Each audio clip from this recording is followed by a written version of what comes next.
Hozir davom qilayotgan Ukraina urushida Ukraina davlatiga eng yaqindan yordam berayotgani Polsha davlati.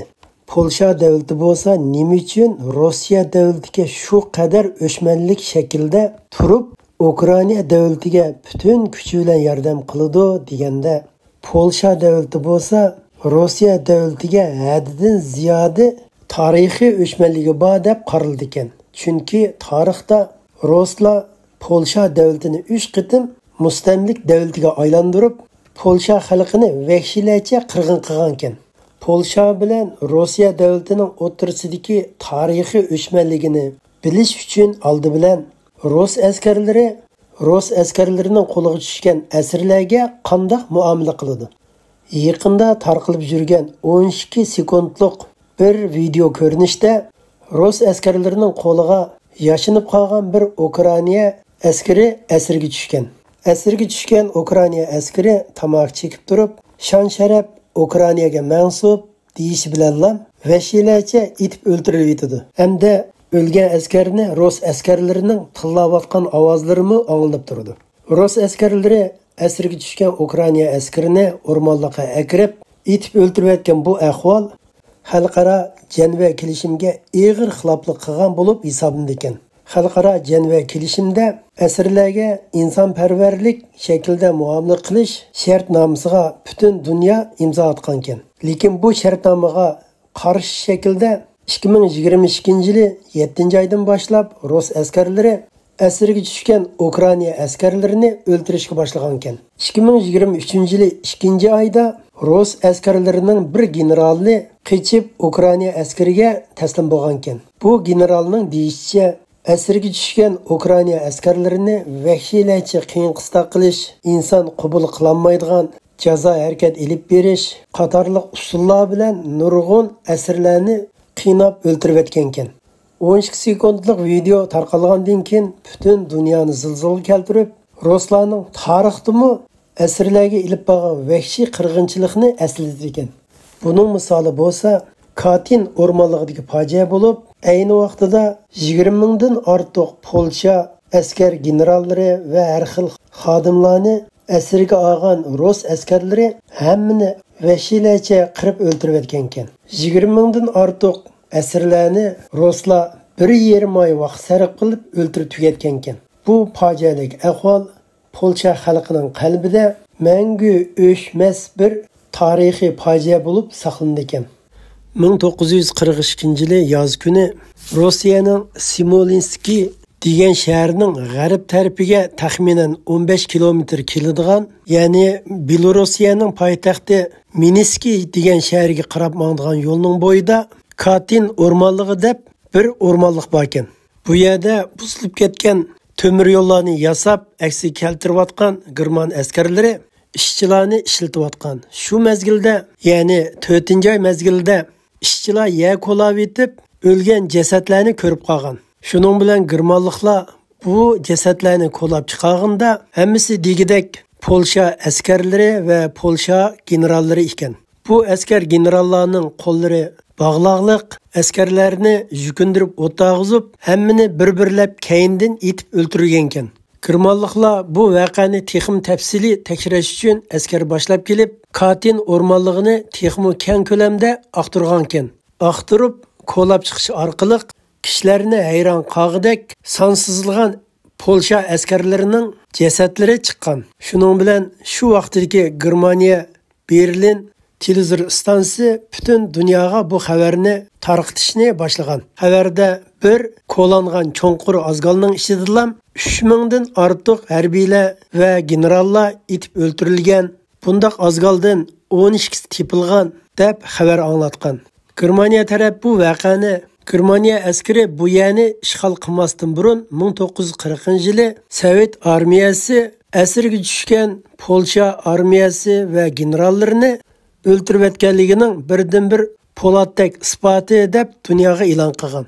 Shu vaqtida xabar tarqalib 2 kun o'tgandan keyin Moskva hukumatimi bayonot e'lon qilib, bu fojialik voqeani Germaniya o'zi o'rindab, Sovet hukumatiga döngavatidi deb tinib olgan. Shuning bilan Sovet hukumati bilan Germaniya hukumati bu voqeani bir-biriga do'ngash tashviqotini ib olgan. 43-yilning oxiri kelgan vaqtida Sovet armiyasi Smolensk degan joylarni qaytarib olgandan keyin o'zlari bilmagan kishilik bo'lib qaytadan tekshirish ib olgan. Chiqargan natijasi bo'lsa 1941-yili Sovet armiyasi bu rayondan chekingandan keyin Germaniya armiyasi bu Polshaning askarlari va generallarini o'ldirib etgan deb xulosa chiqargan. Hamda o'zini aqlash uchun g'arb muxbirlarini bu maydonga taklif qilib, voqeani ko'rsatib Germaniya armiyasiga döngigen. Sovet ittifoqi bu voqeani yushirish uchun bu voqea 1941-yili 9-oy mezgillarida Germaniya armiyasi o'ldirilgan degan bo'lsa, ayni vaqtida Germaniya armiyasi bu voqeani 40-yili 4-oyda Ruslar asirga tushgan Polsha armiyasini Sovet ittifoqi o'ldirib etgan deb jakalagan. Bir-birisiga döngash, talash tortish davomlashib ketavergan. Ayni vaqtida 1939-yili Sovet armiyasi Polshaning sharqiy rayonlarini ishg'ol qilib olgan bo'lib, 250 ming Polsha askarini asirga olgan.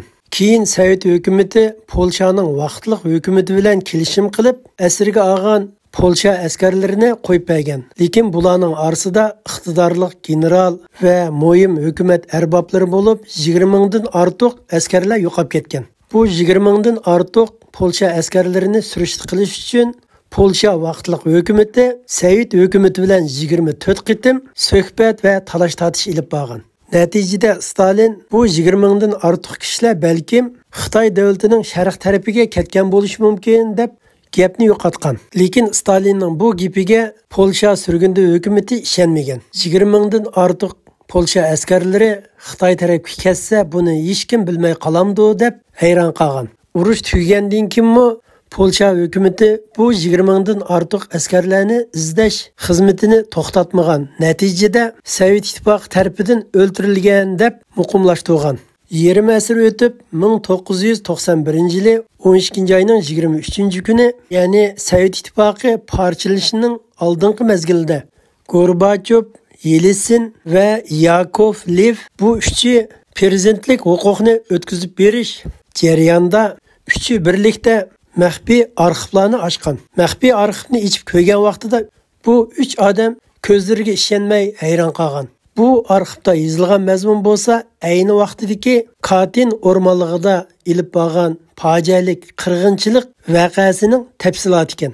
Mana shu mezgilda bu 3 odamning fikri bo'lsa, biz Polsha davlatiga haqiqatni yo'shasak bo'lmaydi degan ko'z qarashga kelgan. Bu naq maydonda Gorbachev samimiy holda Yeltsinga qarab turib, bu ishning xulosasini endi sen chiqarishingga to'g'ri keldi degan ekan. Rus maxfiy ombirining 1-tomida yozilgani Katyn o'rmonligidagi fojia tafsil yozilgan bo'lib, 1940-yili Rus maxfiy soqchilarining boshlig'i Beriya Stalinga yozgan doklati. Stalin bu doklatni tasdiqlagan. İmzası, mazmuni asirga tushgan Polsha askarlarini o'ldirib etish.